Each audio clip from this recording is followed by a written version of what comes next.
Hai, perkenalkan nama saya Cindy Tiansi dari kelas Rugby 1 Psikologi semester 4 dari Universitas Medan Area.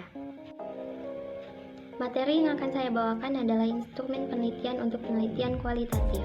Sebenarnya apa sih instrumen penelitian itu? Instrumen penelitian adalah semua alat yang digunakan untuk mengumpulkan, memeriksa, dan menyelidiki suatu masalah.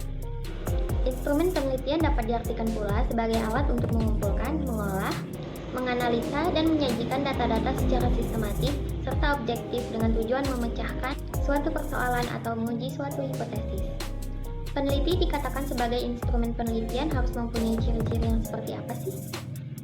Yang pertama, peneliti sebagai alat peka dan dapat bereaksi terhadap segala stimulus dari lingkungan yang harus diperkirakannya bermakna atau tidak bagi penelitian.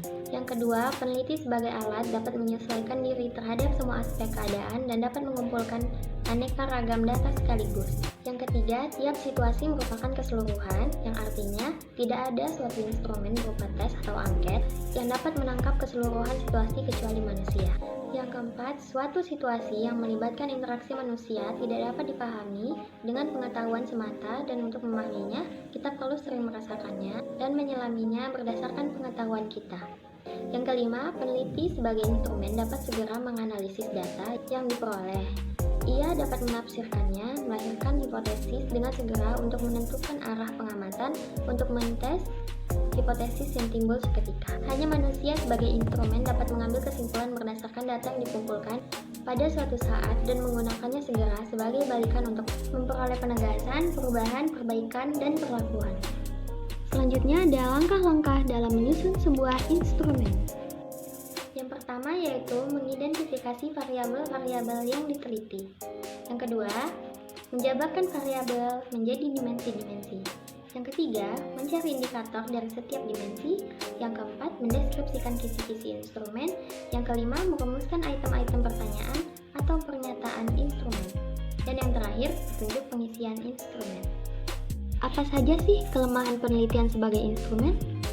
Yang pertama, tidak mudah menjaga objektivitas dan realitas peneliti sebagai peneliti.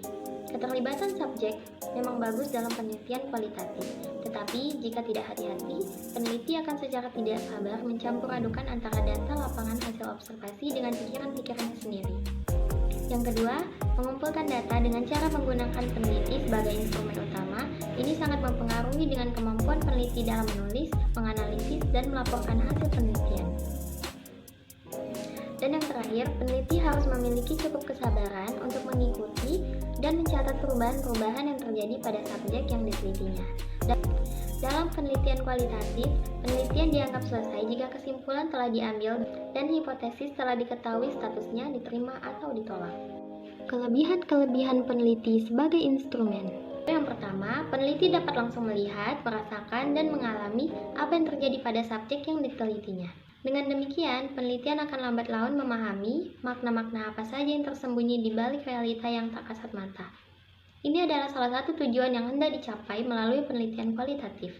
Yang kedua, peneliti akan mampu menentukan kapan penyimpulan data telah mencakupi, data telah jenuh, dan penelitian dihentikan.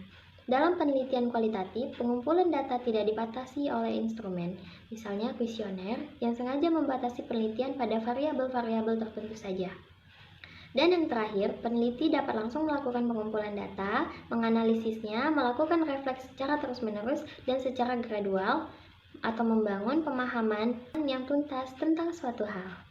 Ingat, dalam penelitian kualitatif, peneliti memang mengkonstruksi realitas yang tersembunyi dalam masyarakat. Sekian penjelasan yang dapat saya paparkan, saya ucapkan terima kasih.